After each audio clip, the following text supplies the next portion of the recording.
আপনি কি জানেন কেউ মিথ্যা কথা বলছে কিনা তা জানা খুব সহজ? হয়তো ভাবছেন এটা কিভাবে সম্ভব, কিন্তু আচরণ বিজ্ঞানীদের মতে কেউ মিথ্যা কথা বলছে কিনা তা জানা সম্ভব। বিজ্ঞানীদের মতে মিথ্যা কথা বলার সময় আমাদের শরীর এমন কিছু সংকেত দেয় যা আমাদের কথার চেয়ে বেশি সত্য বলে দিতে পারে।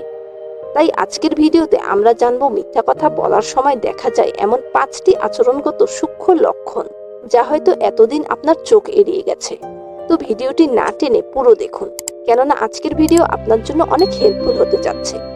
তো চলুন কথা না বাড়িয়ে জেনে নেই সেই 5টি লক্ষণ। বিজ্ঞানীরা লক্ষ্য করেছেন মিথ্যা কথা বলার সময় মানুষের আচরণে সূক্ষ্ম পরিবর্তন দেখা যায়। গবেষণায় দেখা গেছে মিথ্যা কথা বলার সময় মানুষের চোখের পলক ফেলার হার পরিবর্তিত হয়। কেউ অনেক দ্রুত পলক ফেলতে শুরু করে, আবার কেউ অস্বাভাবিকভাবে কম পলক ফেলে। আরেকটা গুরুত্বপূর্ণ লক্ষণ হলো দৃষ্টির দিক পরিবর্তন। সাধারণত যখন কেউ সত্য ঘটনা স্মরণ করে তখন তার চোখের নড়াচড়া স্বাভাবিক থাকে, কিন্তু মিথ্যা তৈরি করার সময় মানুষ কিছু সময়ের জন্য চোখ সরিয়ে নিতে পারে, নিচের দিকে তাকাতে পারে অথবা দূরে কোথাও ফোকাস করে। বিজ্ঞানীরা এমন বিহেভিয়ারকে কগনিটিভ লোড হিসেবে দেখেন, কারণ সত্য কথা বলার সময় ব্রেনকে কম পরিশ্রম করতে হয়, কিন্তু মিথ্যা কথা বলার সময় মানুষকে অতিরিক্ত চিন্তা করতে হয়। মিথ্যাটাকে ধরে রাখতে ব্যক্তি নিজের কথাগুলোকে নিয়ন্ত্রণ করবার চেষ্টা করে, যার ফলে চোখের স্বাভাবিক ছন্দ বদলে যেতে পারে। অনেক সময় দেখা যায় ব্যক্তি কোনো প্রশ্নের উত্তর দেবার আগে অস্বাভাবিকভাবে ধীরে অথবা খুব দ্রুত কথা বলতে শুরু করে। কোনো প্রশ্নের উত্তর হিসেবে অতিরিক্ত বিস্তারিত তথ্য দিতে শুরু করে। তাদের মনে হয় বেশি কথা বললে তাদেরকে বিশ্বাসযোগ্য মনে হবে, কিন্তু বিজ্ঞানীদের মতে অপ্রয়োজনীয় অতিরিক্ত ব্যাখ্যা সন্দেহের কারণ হতে পারে। কেননা সত্য হয় সরল, কিন্তু মিথ্যাকে বিশ্বাসযোগ্য করতে অতিরিক্ত সাজাতে হয়। এছাড়া মিথ্যা কথা বলার সময় কণ্ঠের স্বর উঁচু হয়ে যেতে পারে।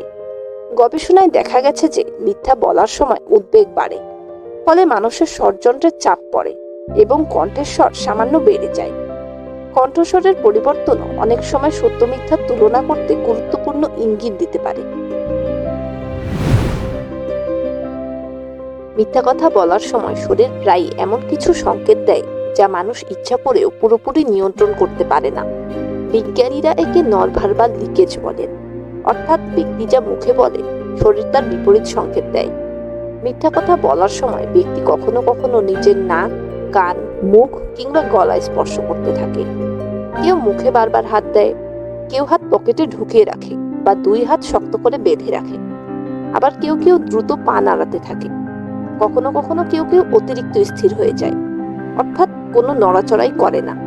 কেননা মিথ্যা কথা বলার সময় মানুষ অবচেতনভাবে নিজেকে সুরক্ষিত রাখতে চায়, যার কারণে মানুষ না চাইলেও এমন কিছু অস্বাভাবিক অঙ্গভঙ্গি করে বসে যার কোনো প্রয়োজন থাকে না। এই সমস্ত অস্বাভাবিক অঙ্গভঙ্গিও অনেক সময় মিথ্যা বলার সংকেত দেয়। বিজ্ঞান অনুযায়ী মিথ্যা ধরা পড়ার সবচেয়ে বড় লক্ষণ হলো কথার ধারাবাহিকতা ধরে রাখতে না পারা।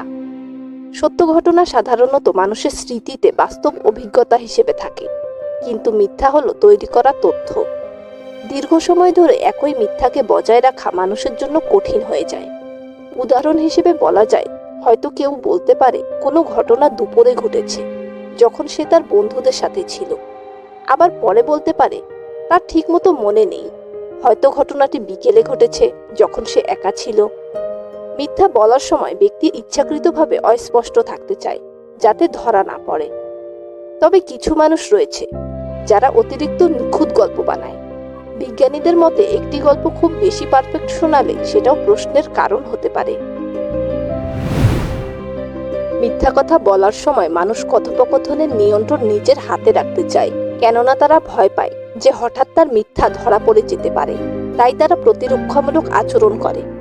উদাহরণ হিসেবে বলা যায়, কেউ খুব দ্রুত রেগে যায়, কেউ বা খুব ছোট বিষয়ে কান্না শুরু করে দেয়। অনেকে আবার বলতে পারে, তুমি কি আমাকে সন্দেহ করছো? মিথ্যা কথা বলে আমার কি লাভ? এই ধরনের কথা অনেক সময় আত্মরক্ষামূলক আচরণের অংশ হতে পারে। বিজ্ঞানীদের মতে এই ধরনের আবেগপূর্ণ প্রতিক্রিয়া অনেক সময় মূল প্রশ্ন থেকে মনোযোগ সরিয়ে নেবার কৌশল হতে পারে। সত্যিকার অর্থে একজন মানুষ মিথ্যা কথা বলছে কি না তা বোঝার জন্য তার স্বাভাবিক আচরণের সাথে বর্তমান আচরণের পার্থক্য পর্যবেক্ষণ করা প্রয়োজন। শুধু একটিমাত্র লক্ষণ কখনোই মিথ্যার নিশ্চিত প্রমাণ দেয় না। অনেক সময় ভয়, উদ্বেগ, ক্লান্তি বা স্বভাবগত কারণেও কারো কারো মধ্যে কোনো কোনো আচরণের মিল দেখা যেতে পারে। তবে এর অর্থ এটা নয় যে সে মিথ্যাবাদী। বিজ্ঞানীদের মতে এ সমস্ত লক্ষণ একসঙ্গে দেখা গেলে তাহলেই সেটা সন্দেহের কারণ হতে পারে। কেননা সত্য শুধু শব্দের ভেতরে নয়, বরং আচরণের সূক্ষ্ম পরিবর্তনের মধ্যেও লুকিয়ে থাকে। ভিডিওটি ভালো লেগে থাকলে ভিডিওতে লাইক দিতে ভুলবেন না, আর চ্যানেলকে সাবস্ক্রাইব করে পাশেই থাকুন। দেখা হবে আরও একটা ভিডিওর মাধ্যমে। Thanks for watching.